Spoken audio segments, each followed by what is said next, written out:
Hey guys, what's up? Zuli here, and today I'm going to be reviewing Dragon Ball Super episode 116. It's been a little while since I've made a video, and I'm back to making videos again, so let's kick this off. Anyway, so at the beginning of this episode, Goku's just gotten back into his Ultra Instinct form from the last episode, and he powers up, and he has like this huge explosion of power. And what I found interesting about Goku powering up in this episode is that when he lets out his like kind of scream when he powers up, there's a strange like kind of deep kind of roar. It's not like really noticeable if you're not listening for it, but I actually noticed it because I was wearing a headset. But I don't know if I think you can still hear it anyway. But if you actually go back and listen to it, you can hear like a slight deep kind of roar when he lets out a shout. So I found that kind of interesting. I thought I'd point that out. But anyway, enough of that tangent. So Kefla also powers up into Super Saiyan 2, and Kaba kind of says that for the audience to know, which it's cool to see Kefla go into Super Saiyan 2 because it shows she's serious, but she's not scared of Ultra Instinct Goku either, unlike some other characters, and I really like that about Kefla. I keep wanting to say Kale and Caulifla, but Caulifla obviously wouldn't be scared of it either because that's just her personality coming out in the fusion, and I really like Kale and Caulifla and Kefla. So yeah, I know some people don't like them, but I'm planning on making a video at some point kind of talking about them and like why I think some of the things that have happened to them are justified, but I'm not going to get into that now. After powering up, Goku says to Kefla, like, you can't beat me anymore. And I really like kind of the attitude Goku has in this new form. It's kind of interesting to see. It kind of reminds me of when Goku first went Super Saiyan, but a little less emotional in the transformation. He seems like very calm, and he's just analysing his opponent. And obviously, with Ultra Instinct's power, he can dodge things without thinking. Piccolo also talks about while he's watching that with Goku powering up, Kefla's kind of responding to Goku and powering up to try and like match him. And I find Kefla and Kale and Caulifla as characters, and especially as their fusion, I've noticed that whenever she fights an opponent, especially like a Saiyan, she kind of rises to the occasion and learns very fast and powers up and attains new forms. And I find it interesting, like the way they are. I like the way they're actually kind of consistent, where they are both kind of prodigies and they can get the forms quite fast. I know a lot of people don't like that, but I'm going to make a video kind of talking about that and why I think it makes sense to a degree. But that's not what this video is about. I kind of just wanted to say, like, I kind of like the way Piccolo kind of mentions that because it kind of makes sense, and Kefla always seems to rise to the occasion, and I think that's going to be very important for them as characters. Kefla then starts to try and like charge an attack, and I like her energy. She like charges up this swirly kind of red energy blast and like launches it at Goku, but Goku dodges, being an Ultra Instinct, like he dodges it pretty easily. But what I found funny was she put so much power into like her swing of throwing it, she like flew forward and like she lost her balance, and I found that really funny. And also like when she was trying to get a balance, I think that was really well done. It was funny. And also something which I found cool was the Universe 6 Supreme Kai kind of shows his hidden personality, and he's kind of shouting at Kefla like, take Goku down, and I found that funny because essentially like Beerus was like, what the hell's wrong with him? I think it was Beerus who said that. He said like, what's with him? And then Trump was just like, oh, that's his personality coming out. And I found that funny as well. I found like the little bits of comedy in this episode to kind of hit. I thought it was and I think it's interesting to see a Supreme Kai of Universe 6 having like that kind of hidden trait, which was quite funny. And Vegeta's also watching Goku and Kefla's fight, and then as he's watching, he does remember the training that him and Goku were doing with Whis. I can't remember exactly what episode it was, but it was early on in Super. It was like the training sequence where, if you've seen the episode, you know what I'm talking about. So Whis talks about but like in Ultra Instinct, he doesn't say about Ultra Instinct, but he talks about like their mind and body working as one without thinking. So like, and that's like the perfect way to fight. He doesn't exactly say that, but it's all about, he was kind of hinting towards Ultra Instinct without telling them, but it's about when the mind and the body can move without thinking, and that's when you can attain like true fighting perfection, I suppose you could say. But that's what he was hinting towards. And then Vegeta also realizes that this was what Goku's like attained with the Ultra Instinct form. Something I really enjoyed in this episode and I thought was awesome, and it kind of gave me a little bit of kind of chilly vibe, I suppose. When Goku and Kefla are kind of fighting, Goku jumps down, and there's kind of like the cliff face with like the huge rock that they're jumping down from, and like Goku like puts his, I believe he like smashes his leg into the rock, and as Kefla's falling and staring at Goku, Goku just gives her a cold hard stare, and I found that so awesome. Like Kefla kind of crapped herself a little, and I found that bit really awesome because it kind of shows the kind of personality of Ultra Instinct, and I thought that was really effective, and I really loved that scene personally. And Jiren also opens his eyes finally and wakes up, and then flies it down to Toppo and I believe Dispo to watch the fight, because he's kind of interested in Goku because he's got back his Ultra Instinct form, and it's nice to see Jiren actually do something. I really like Jiren though. I like the way his character's playing out. But anyway, I like the way Kefla also notices like the change in Goku's attitude. Like I believe, but when they were like talking and staring off before, she talks about her like not liking Goku's new attitude, and I found it quite funny. But I do like the way Ultra Instinct Goku seems to focus on his opponent's movements more, and it does make sense because that's the kind of state of mind he's in at the moment in that form. But also, when Kefla's trying to punch Goku, he's showing off like incredible speeds, and I really like the way they animate Ultra Instinct when he like dodge punches.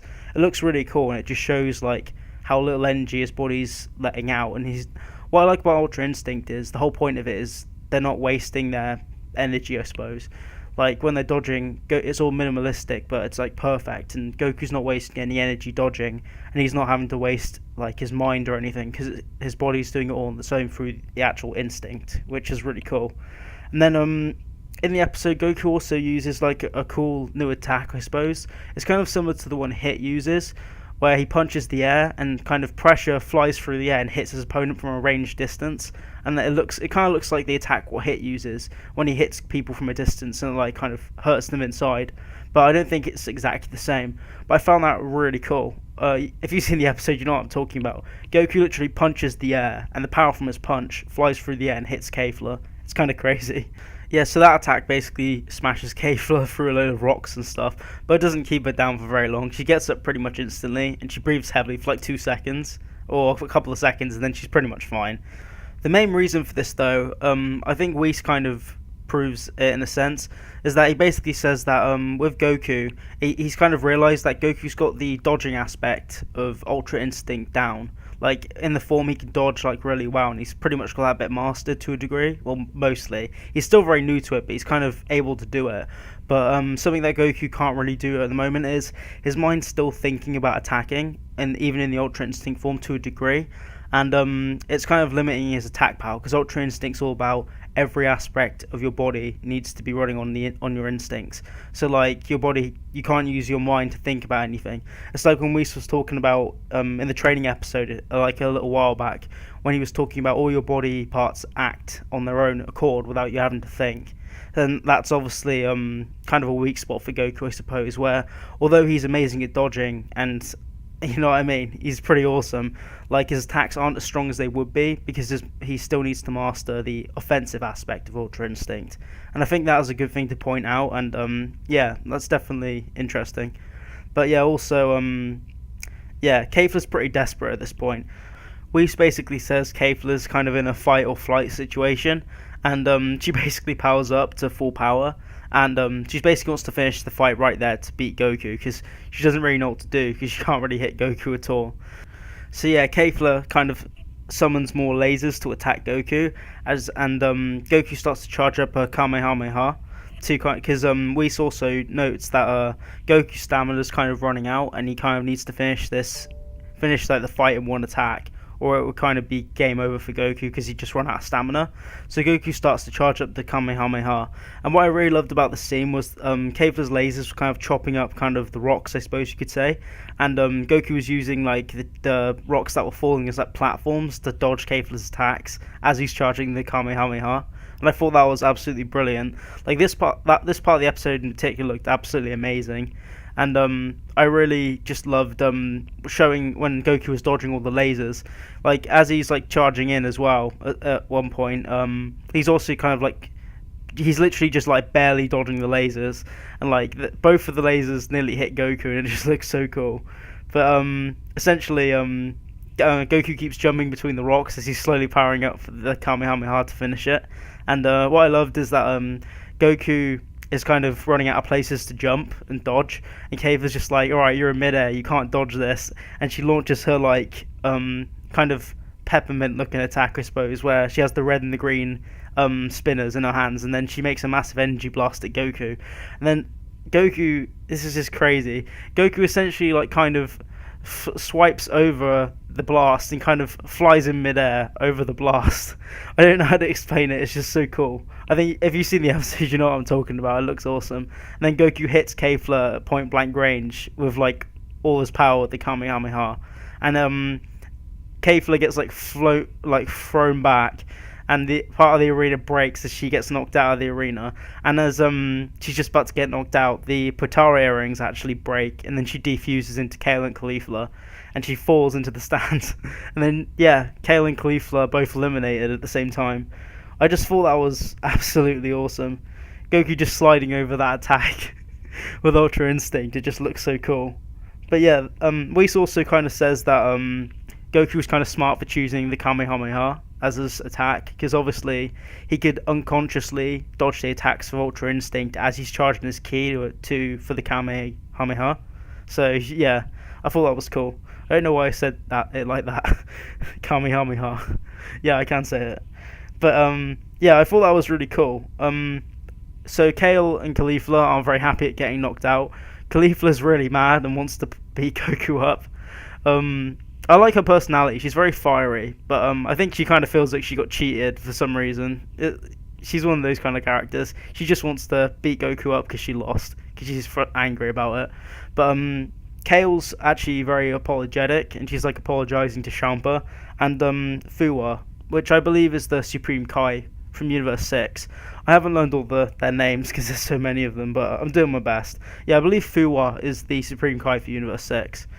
Tien also mentions about how good it would be if Goku could attack without thinking, like unconsciously, like Whis explains, because it's obviously like lowering his attack power because he's having to think about what he's doing.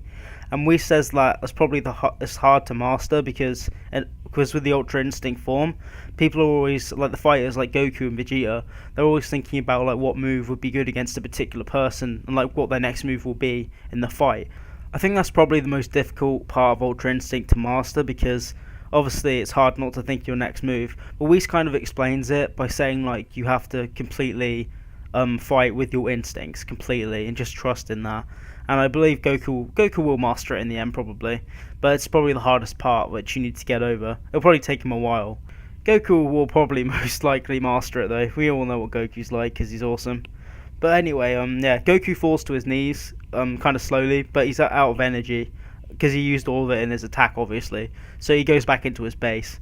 And yeah, there's a kind of interesting scene with Frieza. It's quite short, but Frieza basically is just talking to himself in his head, like saying like he wants to use Goku's power for his own plans. So I assume at some point he might protect Goku a little bit, which would be kind of interesting. But he's obviously using Goku for his master plan, whatever that will be. He obviously wants to win the tournament to get his own wish to become the ruler of everything, I suppose. That's what I'm guessing anyway. And Vegeta also has a little short bit at the end where he like sets his mind on mastering the Ultra Instinct form before Goku does. But yeah, that was kind of interesting. But I think Vegeta's got something up his sleeve. There's something about Vegeta in this tournament where not many people are paying attention to him, and I'm pretty sure he's got something up his sleeve because he's so confident. And I don't doubt Vegeta has something up his sleeve. It's not Ultra Instinct, obviously, but I believe it was probably some sort of technique because he did a lot of training in the Room of Spirit and Time in the Future Trunks arc. Because he got an extra kind of session in there when Goku didn't, and then he curb stomped Goku Black, if you guys remember. But yeah, so obviously Vegeta's got something planned. But yeah, I thought the animation for this episode, it wasn't as good as last week's, because last week's was amazing. But yeah, this week's was amazing too. I really enjoyed it. I can't exactly remember the name of the animator. I've been watching Geekdom 101's videos, and I'm not gonna say any names because I don't want to give people credit which isn't theirs. But he's like really good at animating, and last week's episode was absolutely beautiful. It looked like an old school Dragon Ball episode. It was really awesome. But yeah. Also, I noticed with the song, I believe it's called Ultimate Fight or something like that. It's the theme which goes dun dun dun dun dun dun dun dun. You know, the one with Ultra Instinct Goku's theme, I suppose you could call it. Well, I don't think it's exclusive to him, but it's the one where he fights Jiren and the theme comes on. I believe that there was a different version of that song in this episode where I believe it might have just been like the second verse of the song with the chorus. But yeah, it was a different version of the song from when he fought Jiren. But anyway, yeah, I really enjoyed this episode. If you guys enjoyed my review, hit the like button, I suppose, and hit the bell and subscribe. You know the jazz with YouTube, guys. But yeah, sorry if this video is a little kind of rough editing compared to some other ones. It's just a case of it's my first video in like a couple of months, and I'm really rusty. But anyway, thanks for watching, guys, and I'll see you guys soon.